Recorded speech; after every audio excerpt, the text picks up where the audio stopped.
Welcome to a Skyrim Addict podcast where I will discuss my adventures and misadventures through Skyrim. Join me. Add your stories, add your tales. Let's get into this thing.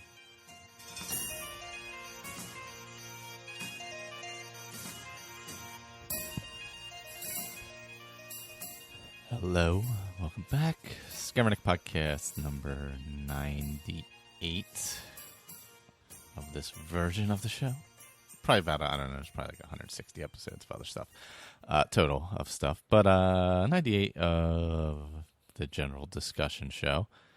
Been playing Heidnor, my character. I've been playing two characters. One I'm going to be using for the Let's Play Skyrim audio Let's Plays, which will be on a whole different feed.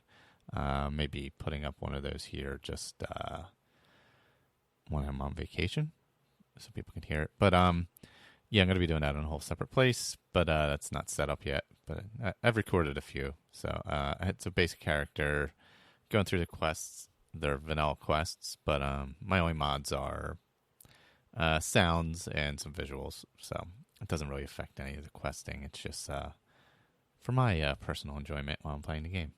Other than that, I'm going through those vanilla, and I'm in the middle of Bleak Falls Barrow. So I'm going to follow the main quest to start and probably branch off from there to the different quest lines and things like that. And I just remembered, like, the Forsworn Conspiracy. I'm like, yeah, I got to do that because the character I'm currently playing, Heidnor, the one I've been playing for a while now, I believe when I left off last time, I was in not Whiterun. What's it called? That place. Winterhold. Sorry, I couldn't think of the name of it. And I had to meet Anthir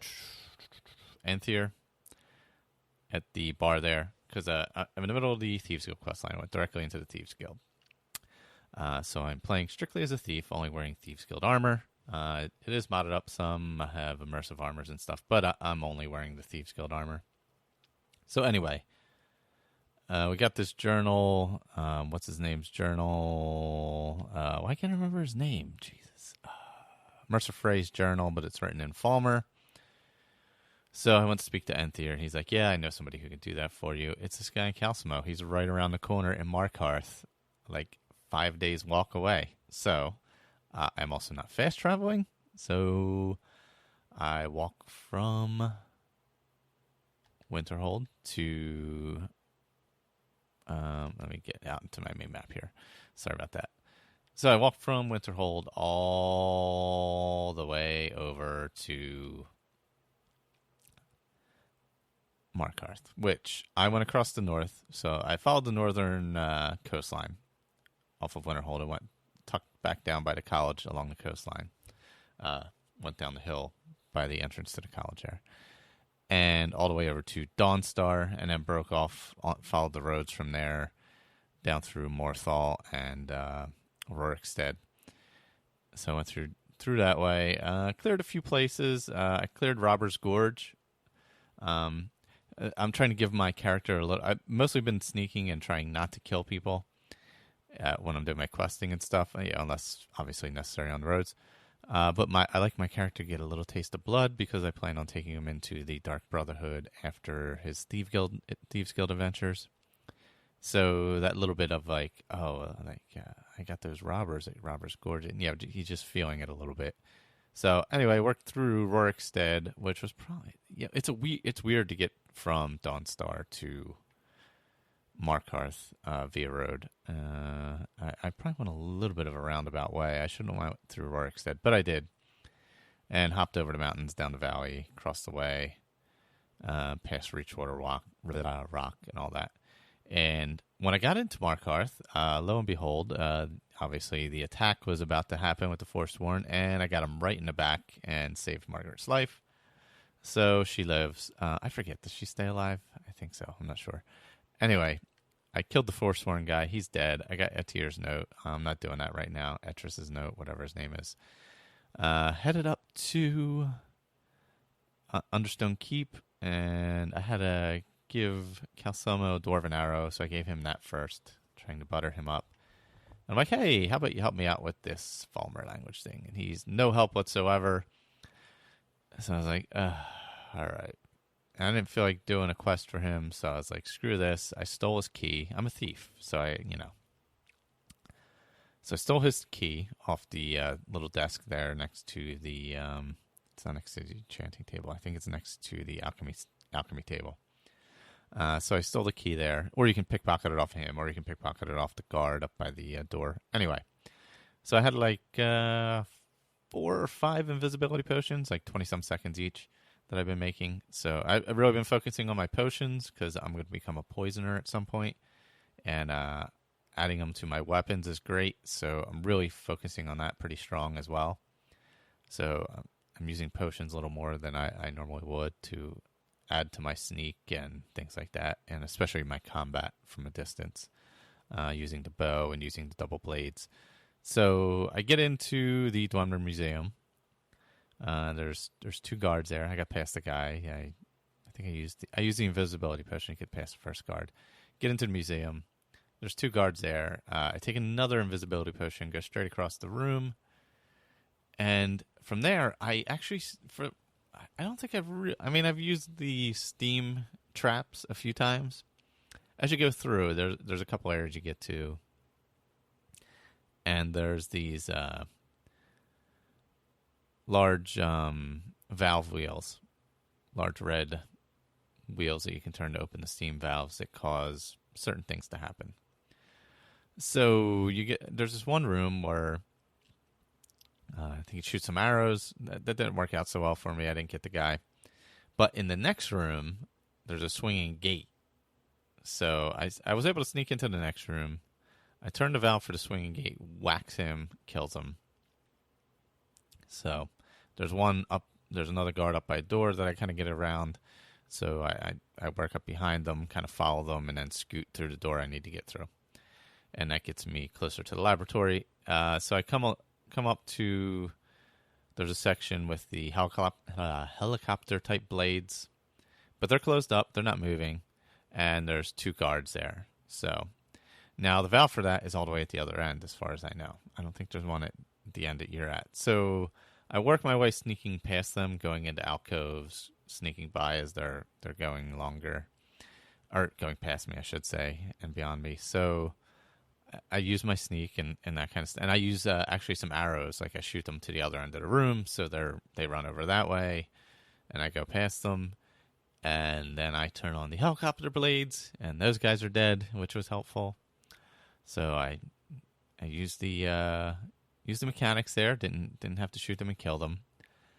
So I'm getting closer to his Cosmos lab, and I think it's his son that's down there. It's like sitting at a table, and then there's another wheel that you can turn. It causes an explosion and fire to set off and all kinds of stuff. So it kills the guard there. His son gets out. So I sneak down there real quick, grab everything I can out of the area he's in, and head out on the balcony and then up to the Cosmos Tower.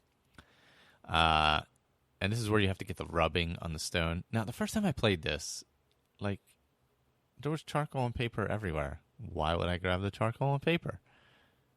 I had no idea how to get this stone to work. And the first time I played, obviously now I know how to do it. But like 5,000 hours later or whatever. But yes, the first time I played it, I'm like, what the fuck? How do I finish this quest? So you have to actually take steal some charcoal, steal a roll of paper, and do a stone rubbing, which is nothing you have to ever do at any point ever in the game ever again or any time before this. So it's completely out of nowhere, throws you off completely. Not something you would consider. So be mindful of that if you've never played through this, or if you have and you've forgotten. Charcoal, paper. So anyway, I get out, I do the stone, and here comes, I believe it's Cosmo's son, and like 3 guards. So I pop myself an invisibility potion, sneak my way out the door, cross the balcony again, back into the museum, where the whole office area was, where his son was originally, snuck down the door there, and then back to the main part of the museum, and had to get past like 3 or 4 guards to get to the exit. So I was able to get past them. I didn't use any invisibility potions or anything. I was just able to kind of use pillars and things like that to get my way out. So now I have to make my way from Markarth back to Winterhold. So that journey will not be taking place until next week, however, as I am heading to San Diego Comic-Con. So if you are in San Diego Comic-Con, keep an eye out for somebody with a Skyrim Addict podcast t-shirt on. That would be me or my wife or my son. Or a Fallout Feed t-shirt. We'll probably be wearing those as well. And if you happen to be out there, feel free to say hello. So anyway, I have to go all the way from goddamn Markarth again to all the way over to I love this enhanced map. All the way over to Winterhold again, which is a hell of a journey. I think I'm going to go a different way this time. I think I'm going to go Markarth to Whiterun. I have a couple things I actually have to do there. I have to collect a bounty, and what else I have to do? Oh, I have to do something in the ledger for Thieves Guild, and I think I have another, and retrieve something, a jeweled flagon from Carlotta. So I have to do a couple things there anyway. So I'm going to head through Whiterun, if I can speak properly. I may stop at Halted Stream Camp and grab that transmute spell, so I can make some jewelry and stuff. It's a nice spell to have. Builds up your alteration and things. And then from Whiterun, I will head north, and then past Silverdrift Lair, all that area, Forsaken Cave, and up and over the mountains and to Winterhold. I don't think I'll go around to the east past Fort Castav there. I'm going to go through the middle of the mountains. I think that's where Labyrinthine is, if I'm not mistaken. So I'm going to go up that way, up north of the Nightgate Inn, and cut over the mountains and to Winterhold. So that's going to be my next journey. That'll, of course, take a while, and hopefully I won't die. I still have not been down to Falkreath yet. I have a little bit of the map opened up. Obviously, this is my first trip west. I've been to Solitude, and that's about it. I went directly to Markarth. I only stopped at the one place in Robbers Gorge and cleared them out through a hole in the fence, which was nice. And other than that, I didn't really touch anything else on that path there. I opened up Reachwater Rock, I put it on my map just by going past it, but that was it.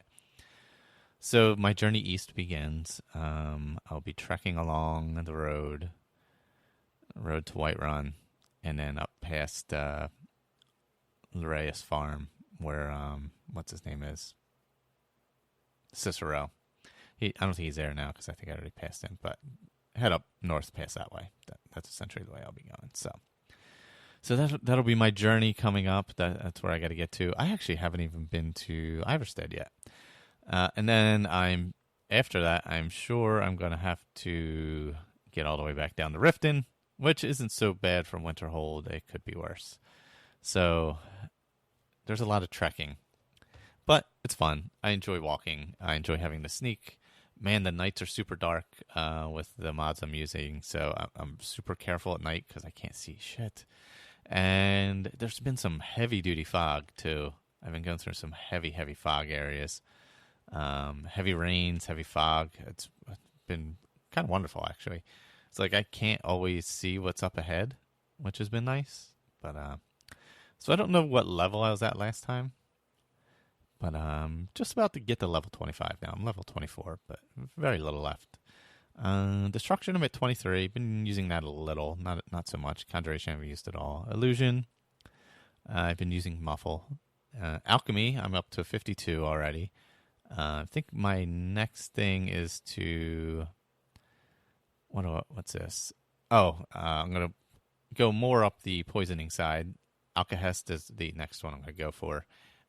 Your poisons are highly corrosive, enabling you to ignore 40% of the armor rating of an affected target for their duration.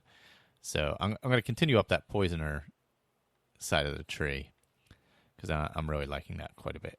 And I plan on using that when I transition over to the Dark Brotherhood.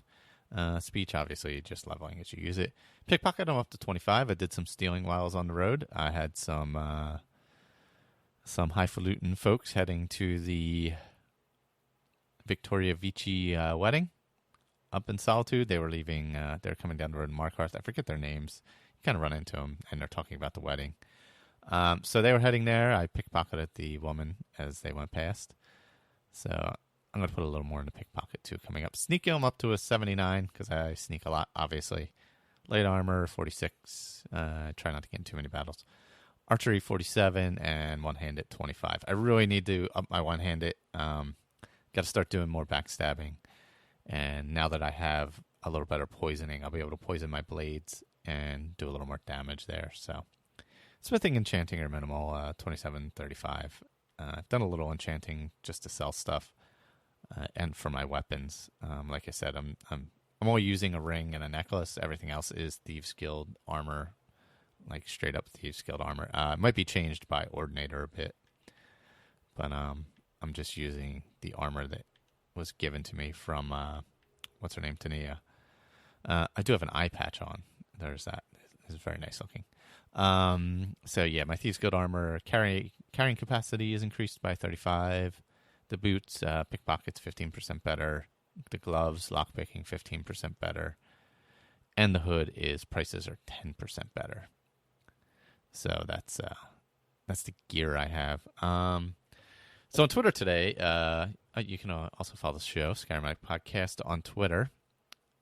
I do post stuff there and do follow it and do get notifications. So feel free to definitely check that out and communicate through that way because I use it regularly.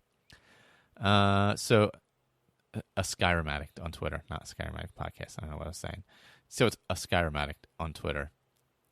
So today we had a little discussion on there. Caleb and I. I don't think Andrew was on there. But anyway, he brought up this, it's something I'd seen previously, Skyrim Roulette God, I can't speak. Skyrim Roulette Hardcore mode. So essentially it's like playing on a legendary Dead is Dead. But it seems like this is more for like a console player where you can't do certain things with the mods. Like you hopefully will be able to coming up with the Xbox One. But like when I used to play on console, this is a great way to really enhance the game for yourself. So it's definitely worth checking out. So it's called Skyrim Roulette Hardcore Mode. I'm not sure who created it, but let me read it. I need to expand it here. I got it on my phone screen, which is great because I can barely read it.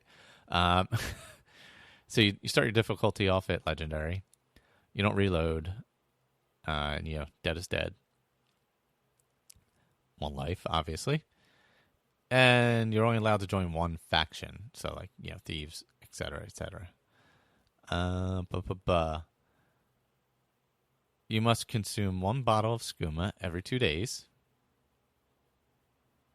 These are your handicaps. Oh, I see. Okay. So you randomly select your race, obviously from one of the 9. Hometown from one of the 9. Wilderness is one of the 9. Or there's 10. The 10th is your choice, but your vocation: merchant, blacksmith, alchemist, enchanter, fisherman, hunter, miner, cook, bounty hunter.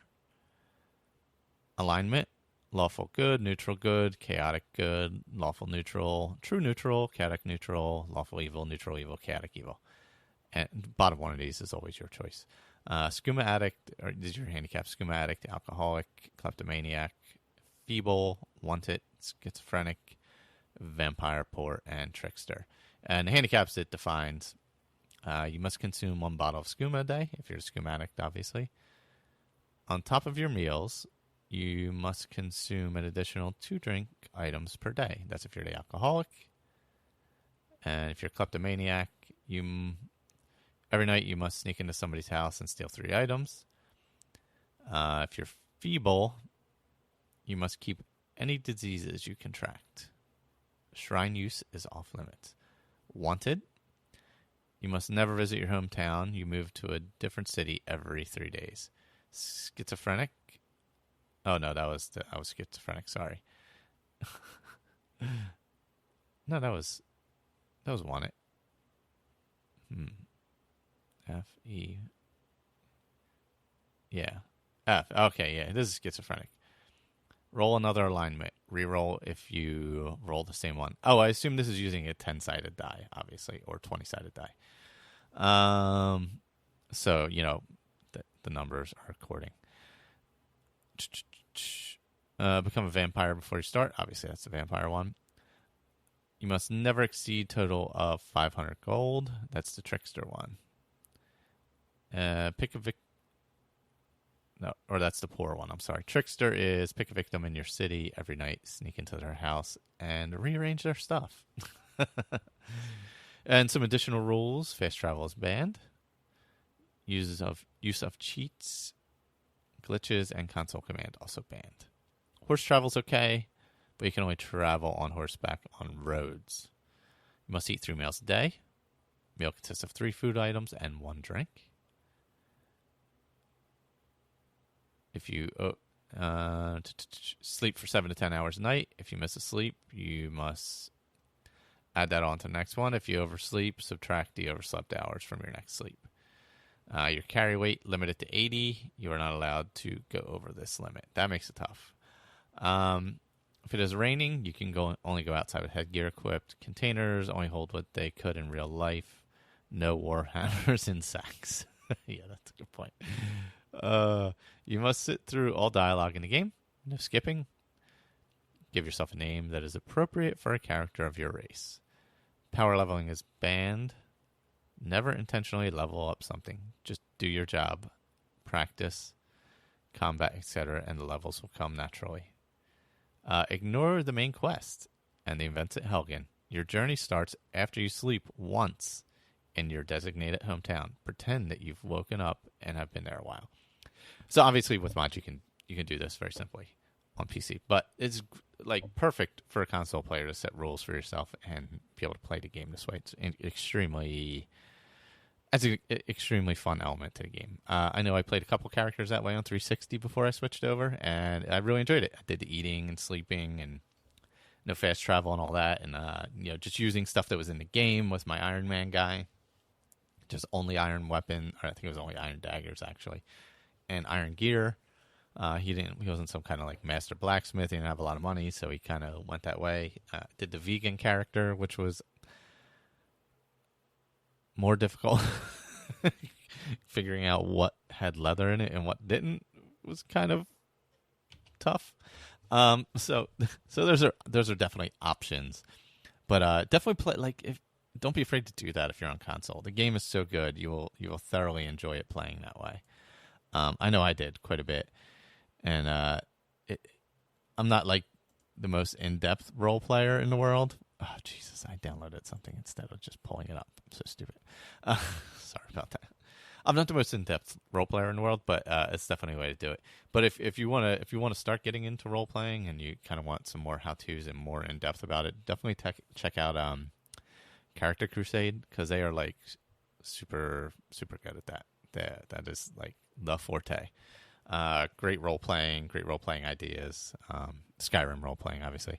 So definitely check that out if you want to get deeper into role playing. It's a podcast. Also, I believe they do a lot of stuff on YouTube, as far as I know. So anyway, I have a little feedback here from Dave. So this was from a little bit ago, 11 days ago, to a matter of fact. He's still playing with mods and character builds and still busy with his final days before he becomes a man of leisure. He's retiring. Let's see. Quick Hand will become my thief in the group. He won't be the guild master, but he will become a nightingale if I get around to this. Quick Hand is the character we've been talking about right now. Hope you enjoy his backstory. My Skyrim play, I resurrected. So as far as his other play, he resurrected Lydia Stormborn, who was his take on Lydia as Makachi of Blackstone's Housecarl. Oh, that's right. I recall that. It was good to give her an airing. I forgot how bloody lethal she was with a greatsword. My problem is that I tend to default to sneak and bows if I get stuck anywhere. Me too.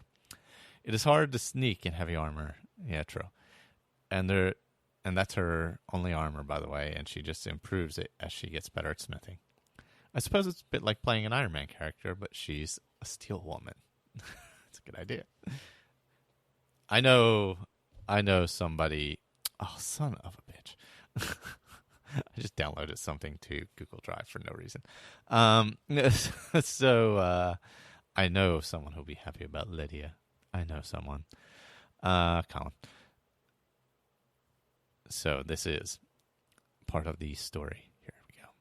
A piece of paper pinned by steel dagger to the Windhelm Thieves Guild Master's table. Master, Quickhan na happy with these Nords in the Thieves Guild in Windhelm. Te say Quickhan na want in the guild house. Him gata anar house. Te just lotso bester, excuse me, Breton. Go into Galrifton, you bet. Quickhan. I'm sorry, that was, if I read that terribly. You have to understand it's coming from Quickhan. It is written like you would see in the note. It is beautifully done, actually. So Windhelm, 4th era, 159, last seed 20th day. The short, slight, and forlorn-looking figure stood by the fire brazier with the morning light reflecting off one buckle of his bandolier, the only one not fully blackened. Quick Hand just stood by the brazier, warming himself, waiting patiently for the cart driver to return. The God's damn snow was starting to drift again, he thought, and he watched as the wind blew the loose snow ferociously against the cart wheels. He wore what looked like wolf fur armor and hood with dark bear fur cloak. The tail protruding from the split in the cloak was the only indication that he was Argonian. This was his best cold weather outfit because it was bloody cold here. He was getting out of Windhelm, never to return. He swore this by all the gods. Those Nord bastards in that Thieves Guild den had gone too far this time. Their hatred of non-Nords had finally spilled out when he had been given a simple burglary in Whiterun, the richest city in Skyrim. Whiterun was the main trading center for the whole of Skyrim. All the traffic passed through there one way or another. It was the merchant hub placed slap bang in the center of the country. It was full of wealth. The big merchants all had houses in the Cloud District. Money flowed into the damn place, and only a little ever trickled back out, even then very grudgingly. Quickhand had been tasked with lifting a specific jeweled goblet from his Battleborn house in the Cloud District. A large number of objections to this have been raised, all by Nord members. You can't send the bloody Argonian. He would be spotted and stopped at the gate. Send a proper thief, a Nord, into the Nord city, was the cry. It was almost as if Quickhand did not exist as a member in the local guild house. He already had his bedroll put in the meanest, grubbiest part of the building, down in the basement, away from the main Nord sleeping area. His only company were the small spiders and skeevers that inhabited the dingy space behind the unused barrels and near the sewer outlet. At least the skeevers provided sustenance to the small Argonian thief. The sewer outlet provided an easy entrance and exit to the houses in Windhelm. He had always been the run of the hatch, scrabbling to get any dropped pieces or leftovers to feed his scrawny body. He never thought much about it. That was what had happened his whole life. The result was a small, somewhat undernourished-looking but wiry little Argonian, ripe for the Thieves' Guild. His only friend, Dralin Halu, had been a Dunmer orphan from Morrowind whose parents had died on the trip to Windhelm. The pair grew up together in the streets of Windhelm, fighting for survival by begging and thieving. The local Thieves Guild master had noticed them early in their careers and chose to employ them in a casual way, gently breaking them into the guild. He started with occasionally getting Quickhand to slip stolen articles into someone's pouch or cut a purse or pack. He got Draylen to go into the local dungeon by stealth and get messages to inmates incarcerated there. Quickhand just seemed to fade into the background when the job was completed. His pickpocketing ability was how he got his name, a pickpocket first and foremost. He was also very good at lockpicking, a skill he learned from Draylen. He used these skills to become a skillful burglar.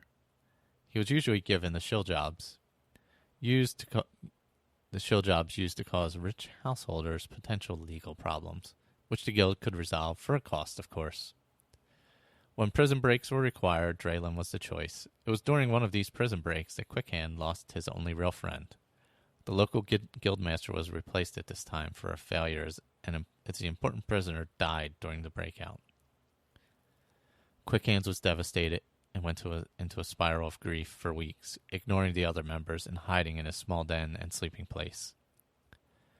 The Nord members started to blame him for any jobs that failed, claiming he had brought bad luck. The Nord hatred increased daily. Quickhand now realized his time was over in Windhelm. Things were changing. He originally thought that he would just need one good job to get him to Riften, and then he would be safe. In the end, he decided to do a series of bedlam jobs to get cash and put the claw up the Nords living in Skyrim and their Thieves Guild. He cleaned out the white file of all their most expensive potions and elixirs, stripped the blacksmith of his few expensive weapons, and lifted money and jewels from at least half the rich households and surrounding farms. The large items he stashed in his well-hidden, unknown cache near the stables. He only carried his steel hunting knife and his coin, both old and new, well distributed about his person. A ring of muffling and a necklace of carry-weight were his only other worn items. His bandolier only contained the tools of his trade, razor, lockpicks, oil, and flintstone. He carried a couple of leather flasks of water and a small pouch holding dried and salted meats. The carriage driver eventually arrived, and after negotiating the cost of the journey to Whiterun, they set off. Nobody saw him leave. 3 days later, he was leaving for Solitude, and Whiterun was a poorer city, by a lot of coin and jewelry, both magical and ordinary. 4 days later, Solitude was poorer, the East Empire Company especially. The local Thieves Guild was very confused by these random robberies they neither condoned nor ordered. Questions were being asked of other guild masters as Solitude was left behind and Markarth was visited. Quickhand found Markarth a strange city built almost completely from stone in the main.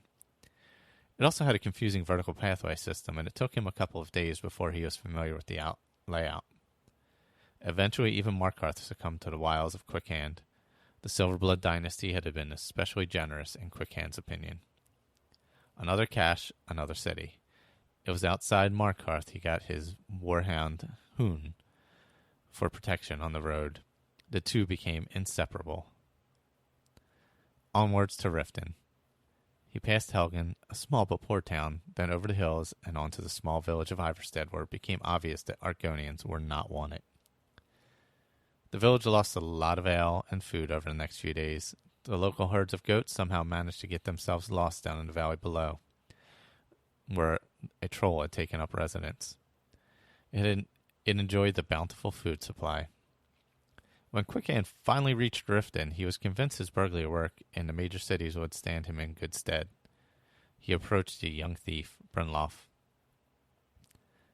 gave the correct guild signs, and then asked the whereabouts of the Thieves Guild. He simply said he was Quickhand, out of Windhelm. At this friendly thief's attitude changed, and he tried to grab Quickhand, saying, "You are the little bastard Argonian who's caused the guild all the trouble in these cities. My gods, that bounty on you will set me up for bloody weeks." Quickhand slipped out of Brynjolf's grasping hands and sprinted down to the bridge and jumped over into the canal below. He swam to the bottom and then to near the locked gates at the end of the canal and waited. He occasionally rose to the surface below the walkway to observe the frantic Thieves Guild members pushing along spears into the murky waters as they walked along. Quickhand now moved to the gate, found that a broken barrel had got jammed between the gates. This afforded him a narrow, very narrow opening to squeeze through. He had to strip all his gear off and slide through the gap before squeezing his naked body through. Lucky for me, I'm small and skinny, he thought, as he got his gear back on and swam away, staying underwater. He reached a small, uninhabited island, well away from the city, to take stock. He refilled his water bottles, ate some now slightly soggy dried meat, lit a fire, built a small shelter, and made a rough bed from soft fronds of a fern-like plant. He slept surprisingly well, knowing within himself he was no longer part of the Thieves' Guild and was a free agent for the first time in his life. He decided to go to Morrowind. It couldn't be all bad. For a start, there were no Nords. After all, his best and only friend had been a Dunmer from Morrowind.